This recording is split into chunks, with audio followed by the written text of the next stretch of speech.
Olá, meus amigos. Estamos aqui nesse 12 de julho de 2020. A máquina está recarregando aqui porque ela está batendo pino de tanto trabalhar. Meu companheiro aí de quase 20 anos de vida. Mas eu estou na escrita do meu livro Os 74 Papéis da Minha Vida, né? E sempre que eu estou escrevendo um papel, ele se interliga com atividades de um outro papel, assim é a nossa vida, né? Eu, por exemplo, eu vou escrever o capítulo do carpinteiro marceneiro e o outro do eletricista.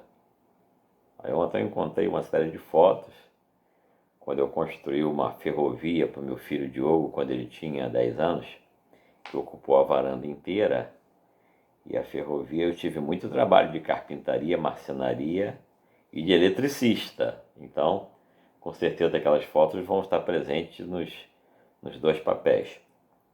Mas eu estou no momento escrevendo o meu papel de corredor. Minha vida inteira eu corri em campo, corri na praia, no voleibol, futebol de areia. Mas eu nunca fui corredor de atleta, de maratona e tudo mais, né? Mas, nesse meu capítulo de corredor, eu tenho duas corridas que foram fantásticas, foram históricas na minha vida, que foi eu com 65 anos, a primeira corrida da paz, a do Complexo do Alemão, aquela na estradinha dos 200 que queriam, uma boa parte da sociedade queria que a polícia tivesse matado quando eles estavam correndo da favela. Ali eu corri 5 quilômetros de muita emoção e tem a minha medalha. E o ano seguinte, 2012, eu com 66 anos, correndo a Corrida da Paz, a primeira da Rocinha. E que eu fui, graças a Deus, o último colocado. Entrevistado para as televisões e tudo mais, mas deixei 5.000 prospectos da Escola de Cidadania nesse trajeto. Então, assim, semeando, nós estamos semeando há muito tempo, graças a Deus. A vida tem que ser de semeadura, nós não temos que estar assim, nos preocupando sobre a colheita. O importante é você semear, porque se você não semear, a colheita não vem. E não é importante que a colheita seja sua, o importante é que a colheita aconteça em algum momento. Então a nossa vida é de semeadura, graças a Deus. E eu queria aproveitar esse capítulo, que vai ser um capítulo muito rico, estou alguns dias nele, e eu queria falar sobre esse tema aqui, que é o nosso, na Cor Azul, é o tema da educação, do professor Azulão da Escola de Cidadania. Então todo esse processo que aconteceu nesse período da pandemia, né? As palavras dos ministros, assim, infelizes, né? Pessoas até que podem ter boa índole, mas têm pouco conhecimento da vida. Eu me lembro do Mandetta, quando ele saiu de ministro, ele foi convidado a dar uma entrevista na CNN Internacional, para Amanpour. E na entrevista para a CNN Internacional, o Mandetta falou que ele estava muito preocupado, isso 2 semanas depois que ele saiu do governo.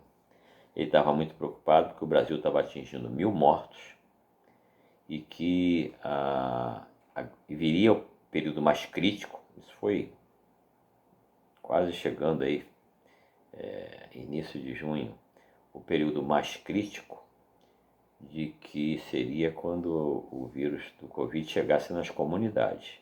E aí ia ser um estrago. Ele falando isso em rede internacional para a CNN. Eu comecei a rir e comecei a chorar ao mesmo tempo. Primeiro, porque eu conheço da realidade das comunidades. E eu conheço da realidade do Brasil. E eu conhecia os números, que eu estava acompanhando isso todo dia. Os 700 mortos que tinham quando ele saiu por dia, eram 100 e poucos no dia, nos 3 últimos dias, e o restante era mortos que já tinha acontecido há mais de 30 dias. Aquela história que eu me bati 2 meses aí. Então, Hoje está provado que dos 3 mil e tantos mortos que o Brasil tem por dia, o Brasil continuou com os 3 mil e tantos mortos durante toda a Covid. Cresceu cerca de 200 mortos por dia no Brasil, foi referente efetivamente ao Covid e ao Corona. O resto deixa para lá. Mas, enfim, meu papo aqui é educação. Então, quando comecei em 92 a desenvolver o trabalho que hoje é a pedagogia da sustentabilidade, que fala de alfabetização comportamental, eu comecei em 92 porque eu percebi que o mundo, não é o Brasil, o mundo, precisava de um enredo comportamental. Um enredo que dissesse ao ser humano qual é a missão dele aqui. A missão dele aqui. A missão dele aqui é para com o todo. Não é para com ele. Não é para com ele e a família dele. Não. Família é importantíssima. Mas a nossa missão é muito maior do que a família. É para o todo, para todo o bem comum. Envolvendo os animais, as plantas, o ar, a água. Então esse trabalho nosso de 28 anos, ele visa trazer essa nova consciência. Entendeu?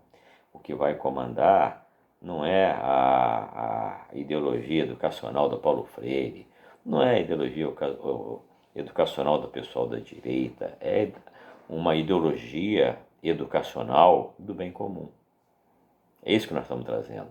Algo que seja aderente a todas as religiões, a quem não tem religião, ao ateu, ao agnóstico, a quem tenha a espiritualidade, que não pode faltar, algo aderente a todas as raças, a todos os credos, a todos os países, uma coisa que seja universal. E por isso que nós fomos escolher nas forças da natureza esse enredo. Porque o tsunami que bateu em 2014, que matou mais de 300 mil no Oriente, é uma coisa natural. O tsunami não quis matar 300 mil pessoas. Aconteceu. Foi só um efeito natural da grande ecologia. Então, eu tive a oportunidade para modelar a escola cidadania e direcioná-la prioritariamente aos pontos mais importantes, dentro do princípio da endogenia, né, da mãe natureza. Tudo tem que vir da base para o topo. As árvores não nascem das flores ou das frutas, as árvores nascem das raízes, e assim como todas as plantas, assim como nós viemos de onde? Quais foram as nossas raízes? Foi todo o processo, né? Lá, desde o início até a gente nascer. Então, dentro desse processo endogênico, né, nós fizemos todo esse trabalho, modelamos todo o trabalho, e assim que nós implantamos a Escola Cidadania, o site, em 2007, com todos esses conceitos, nós falamos, vamos primeiro levar isso a quem mais necessita. Quem mais necessita? Quem mais necessita? Faço a pergunta a vocês. País como o Brasil. Quem mais necessita de educação? Nós estamos falando num Estado democrático de direito. A democracia preconiza o quê? A democracia é um sistema, né, político que a sociedade escolhe. Podia ter sido escolhido o comunismo, tem um partido comunista aí, mas na democracia preconiza que todo poder emana do povo. Isso falado assim por um político é uma coisa maravilhosa, né? Nós vivemos a democracia. Bolsonaro foi eleito democraticamente, sim. O Lula foi eleito, sim. O FHC, sim. Mas por que poder? Por que poder? Nós, em 2007, quando criamos a Escola de Cidadania, tinha um reitor na Paraíba, no Rio Grande do Norte, Natal, que ele tinha acabado de se aposentar, e ele falava, Maurício, cada voto aqui é comprado por R$30. Depois, os votos começaram a ser comprados com Bolsa Família, E os votos continuam a ser comprados hoje. Com fake news, sem fake news, os votos continuam a ser comprados porque todo poder emana do povo. Mas o principal poder que o povo tem que ter para ter poder é o poder da educação. E o nosso poder da educação é um poder muito fraco. É muito fraco. E quem sofre mais com a falta de educação? Eu pergunto para vocês. Pensou sobre essa pergunta? Algum dia você pensou sobre essa resposta a essa pergunta? Vou repetir de novo. Quem sofre mais com a falta de educação? Vou lembrar alguns pontos. Com pouca educação você tem dificuldade para se empregar. Com pouca educação você vai ter uma vida pior. Uma coisa é meio consequência da outra.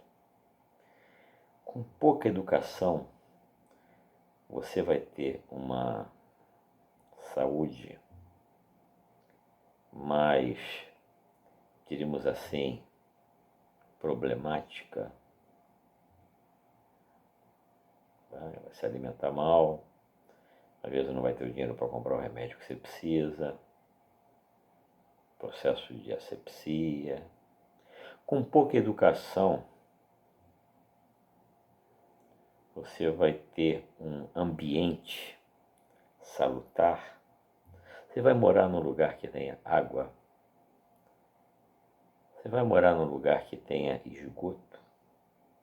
Não estou falando de fossa, não. Fossa tem prédios que tem fossas, são tratadas todo mês. Eu estou falando que não tenha esgoto, que o esgoto fique a céu aberto, na porta da tua casa, na porta do teu barraco. Você vai morar num lugar que a empresa de coleta de lixo não passa lá para coletar lixo. E você tem que ter a consciência de pegar o teu lixo e jogar lá embaixo, no lixão, onde passam as coletas. Ou seja, a grande parte da população brasileira vive em condições muito mais adversas. Não vou chutar aqui um percentual, mas é muito alto. Então, quando nós modelamos a Escola de Cidadania, nós falamos a primeira prioridade é nós chegarmos nas escolas e nas comunidades. E o nosso sonho em 2007 era ver proliferar diversas escolas de cidadania nas comunidades que passariam a ter poder, que jamais um vereador ia ser eleito prometendo fazer quadra de esporte ou prometendo fazer bailes todo mês. Os vereadores que seriam eleitos para atender uma agenda dessa escola de cidadania feita pela comunidade em relação ao transporte, em relação ao saneamento básico, em relação à educação. Era o poder emanando do povo, endogenamente, da base para o topo. Mas primeiro você tem que dar aquele conceito de educação, não é matemática, não é português, é alfabetização comportamental. Então, nossa proposta para a Secretaria de Educação, e nós rodamos esse Brasil inteiro, justamente é essa. Vamos alfabetizar comportamentalmente esse povo. Vamos reduzir as cargas horárias de matemática, física, química, inglês, até porque isso está tudo aqui na ponta dos dedos. Os garotos não têm que decorar quem descobriu o Brasil. Os garotos não têm que aprender a fazer conta de raiz quadrada, de raiz cúbica, está na ponta dos dedos. Isso aí foi para o milênio passado. Nesse milênio, a informação está aí. Tem que ensinar os garotos onde buscar a informação correta. Por que se alardeia tanto fake news? É por causa da ignorância. Né? As pessoas acreditam até que Papai Noel vai chegar pela internet. Bota aí o sapatinho na janela. Tem gente que acredita por falta de educação. E essa educação atual tem que estar ensinando onde buscar a informação, em quem você acreditar. Quando receber uma informação, apura, vê de fato se aquilo é verdade, antes de repassar. Agora, botar as crianças na escola fazendo conta, raiz cúbica, né? Qual é o valor de pi, quem descobriu, quem foi o primeiro presidente dos Estados Unidos, Isso é uma coisa tão assim, inconcebível para o terceiro milênio. A gente andou por aí, a gente rodou em 55 secretarias de educação por esse Brasil afora. Chegamos a 297, os 100 maiores municípios, levando todos esses conceitos. O eco é zero, porque a educação está anos-luz atrasada, porque não tem pedagogia. Hoje é uma briga se a pedagogia tem que seguir Paulo Freire ou se tem que seguir a pedagogia do bem comum. É uma coisa que não tenha conflitos, é uma coisa que esteja acima disso tudo tão pequeno que é discutido. E nessas andanças que nós começamos pela favela do Borel, ficamos ali em 2007, 2008, dando aula de cidadania no palco, no prédio do Instituto ali na São Miguel, no Instituto de Cidadania da Unido da Tijuca, da Escola de Samba, que foi a que eu peguei como referência, a melhor que seria, porque a Escola de Samba não tinha injunção do tráfico de droga, e a comunidade, a Escola de Samba sempre comanda a comunidade. Então começamos ali no Borel por causa disso. Só que depois eu percebi que as nossas aulas de sábado de manhã no Borel, no palco onde tinha o maior baile funk do Rio de Janeiro, que quando chegava meio-dia, o prédio era invadido pelos traficantes, aqueles garotos de 14, 15 anos, tudo com a R15 na mão. Eu tive um choque, meio-dia de sábado, chegando aqueles garotos todos com a R15 na mão, para começarem a instalar as caixas de som, caixas de 1 metro de largura e de altura. E eles instalavam aquilo de frente para São Miguel, para pegar a Tijuca inteira. E o baile rolava ali sábado inteiro. O prédio da Escola de Samba era obrigado a ser entregue para o tráfico de droga. E rolava ali o diabo. No dia seguinte de manhã, aquela escadaria estava com coisas horrorosas ali, porque aí rolava sexo livre de jovens, uma coisa droga. E até que a gente percebeu que, e nesse período, a gente começou a andar também em outras comunidades. Comecei a visitar muitas comunidades durante a semana. Fomos a 55 no Brasil inteiro, inclusive Paraisópolis, Heliópolis, São Paulo. E eu vou contar para vocês uma coisa que eu vivenciei na comunidade da favela do Salgueiro. A favela do Salgueiro era uma favela pequena, naquela época era cerca de 5 mil habitantes só, ali grudado ali na Praça Sãs Penas, na Zé Higino. E eu cheguei na favela do Salgueiro pela mão de um agente ambiental, que era o Robson. Ele até hoje ele passou no concurso, ele é o agente ambiental da Floresta da Tijuca.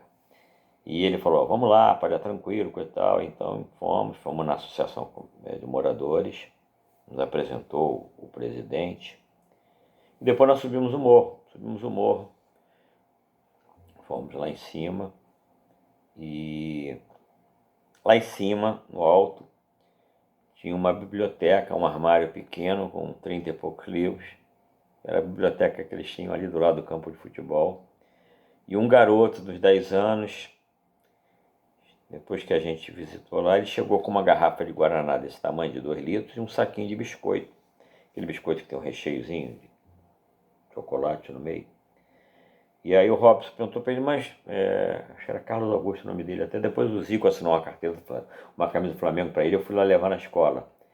Aí, mas por que você está trazendo esse Guaraná aqui? Aí o garoto falou assim, esse não é o moço que vai trazer a escola de cidadania para nós? Aí galera, eu desmontei, né? Eu caí num pranto de choro aí, porque assim, é muita desigualdade, né?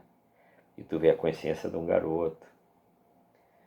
E naquela época a história daquele garoto era uma história difícil, porque a mãe tinha alguns problemas. Então, mas aí o que acontece? Nós quando descemos o morro do Salgueiro, o Robson falou, não, vamos descer por ali que eu quero lhe mostrar uma coisa. Nós fomos descendo por uma estradinha, beirando uma canaleta de 2 metros de largura, que era para descida de águas pluviais, quer dizer, a descida de água de chuva do morro por aquelas canaletas até lá embaixo. E nós fomos descendo as escadinhas pelo lado da canaleta e observando, a canaleta estava repleta de saco de lixo, repleta. A canaleta era saco de lixo lá de cima do morro até lá embaixo. E quando descesse o primeiro temporal, ia carregar aquilo tudo lá para baixo, lá para Tijuca, né? E no dia a dia, ali a 2 metros, 1,5 metro do barraco, aquele lixo estava ali todo dia, porque a Conlurb, a sede da Conlurb era na Tijuca. Nem assim a Conlurb coletava o lixo do Salgueiro, que era uma favela de só 5.000 moradores. O lixo tinha que chegar lá embaixo. Essa consciência de cada cidadão, quanto pior a condição, quanto mais adversa é a sua condição de moradia, a consciência dele tem que ser maior, é justamente o oposto, né? O bacana, a Barra, a Ipanema, a aguinha chega lá, o lixeiro passa todo dia, o gás é encanado. Agora, quem mora numa situação dessa tem que ter mais cultura, tem que ter mais educação, porque ele tem que ser mais safo no dia a dia, de saber que o lixo não pode ficar ali, que vai vir uma doença, vai vir uma dengue, vai vir... Então, me deu uma tristeza muito grande ver aquele quadro. E quando nós chegamos lá embaixo, ainda tinha uma casa abandonada lá que estava repleta de lixo, uma coisa horrorosa. Então. E eu fui embora, sempre naquela consciência de que, caramba, a gente tem que conseguir. Porque se essa escola de cidadania começar a funcionar, o que vai acontecer? Salgueiro são 5.000 moradores, o nosso módulo de 10.000 empregava 20 professores de cidadania. Ali ia empregar 10 professores de cidadania, que seriam as pessoas que estariam no dia a dia ensinando todas as faixas etárias até os aposentados. O Complexo Alemão, uma favela de 120.000 moradores, empregaria 240 professores de cidadania. Era aqueles marginais que fugiam pela estrada, que a sociedade, parte dela, queria que passasse fogo. Eram aqueles que, se tivessem na escola de cidadania, não estariam ali. Não teria nem tráfico de droga, porque uma comunidade que você eduque desde a base, com esses conceitos, não vai proliferar nada de ruim ali, não tem como, entendeu? Porque vai ter uma autodefesa, que é a defesa da cultura e da educação. É a nossa principal arma. Bom, acabou a visita do Salgueiro, umas 2 semanas depois, o Álvaro, agente ambiental, me ligou e falou assim, pô, sabe aquela história? Vou te dar 2 notícias, uma boa e uma ruim, aquela brincadeira. Aí falou assim, olha, as canaletas estão limpas. Eu falei, caramba, as canaletas estão limpas, rapaz, estão limpas. Cara, foi um milagre. Seguinte, o tráfico de droga pegou o administrador que estava na Mangueira, que era um ótimo administrador do sistema, e trocou o administrador daqui. Eu acho até que foi função da minha visita, porque eu botei muito para quebrar esse negócio que eu vi, né? E o administrador chegou aqui, indicado pelo tráfico de droga, a primeira ordem que ele deu para o morro foi assim, quero todas as canaletas limpas. E o morro limpou. Só ficou o casarão lá embaixo, cheio de lixo. Esse era um problema da prefeitura, lá com o Lula. Então, é bacana, mas é triste, né? Porque aquele poder que a gente quer que a escola cidadania tenha no morro, quem tem é o tráfico de droga. E é um poder pela força, pela opressão, pelo medo. E isso aconteceu em 2008, né? Eu fui até onde eu pude, gente, não parei, não vou parar nunca. Eu fui a Brasília 2 vezes, o governo do Lula. Fui conversar com o Patrus Ananias, que era o ministro da Ação Social, na sala do Betinho, aquele quadro maravilhoso, cheio de grão de feijão e arroz, obra fantástica do Betinho, do Fome Zero. Ali nós conversamos com o Patrus da importância de levar o projeto do Complexo Alemão.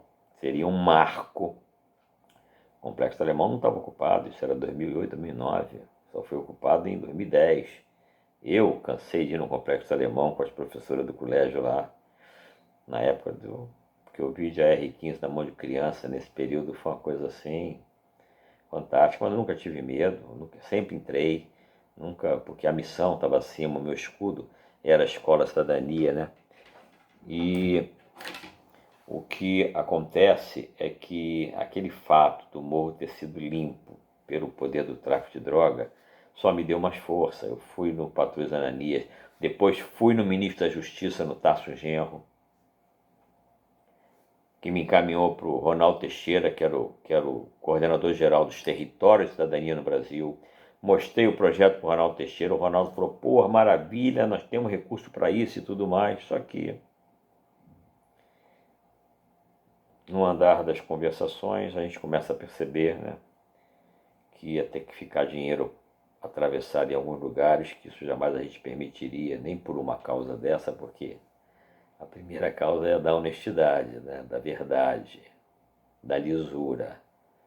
E nós decidimos não...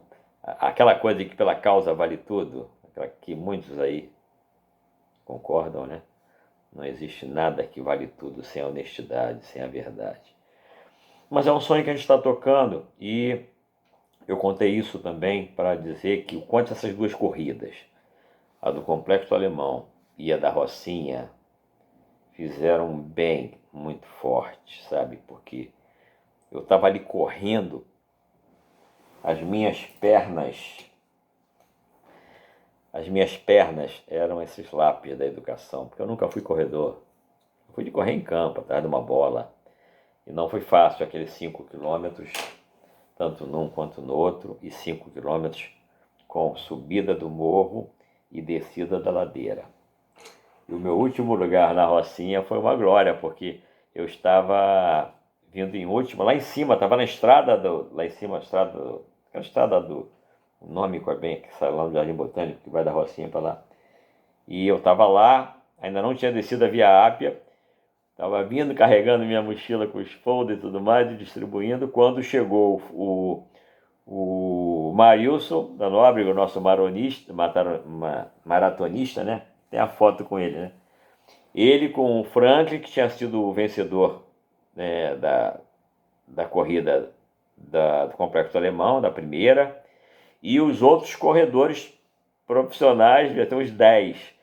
Aí chegaram, eu estava com 66 anos. O senhor quer ser o último? Eu falei, pô, é tudo que eu quero chegar. Então o senhor vai chegar no meio de nós, o senhor vai ser o último. Ainda tinha um grupo atrás de mim, que eles falaram, vamos deixar esse grupo passar, o senhor vai descer a Via Ápia conosco, o senhor vai ser o último. Eu falei, cara, é a glória, né? Tudo que eu queria, né? Eu quero ser o último, eu quero chegar, quero pegar minha medalha, e com vocês então. Mas foi esse momento, foi um dos momentos mais felizes da minha vida. O pelotão que estava atrás de mim foi passando, olhando, né, no meio daquelas feras todas, os caras foram passando.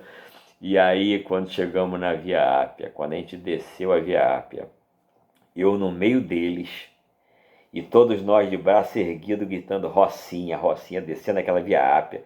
Meu joelho, eu já nem tinha mais joelho nessa época, nesse momento. Quando nós chegamos lá embaixo, quase chegando lá na avenida, aí a imprensa veio, Sport TV, não sei o que, me entrevistaram. Até hoje eu não consegui pegar esses vídeos, peguei todos os vídeos, mas da minha entrevista eu não peguei. Mas foi um momento de muita felicidade, um momento assim, sabe, de que eu acreditava e acredito que esse é o caminho.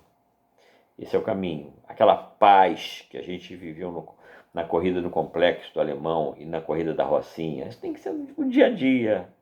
E essa paz só vai acontecer na hora que, no princípio endógeno, a comunidade receber essa educação de baixo para cima, porque aí tudo vai mudar. Eu estou na luta, eu não desisti, firme, isso é um projeto de vida, semeando. Sei que não vou ver a árvore crescer, mas um dia lá do céu eu vou ver. Vou continuar aqui no meu capítulo de corredor.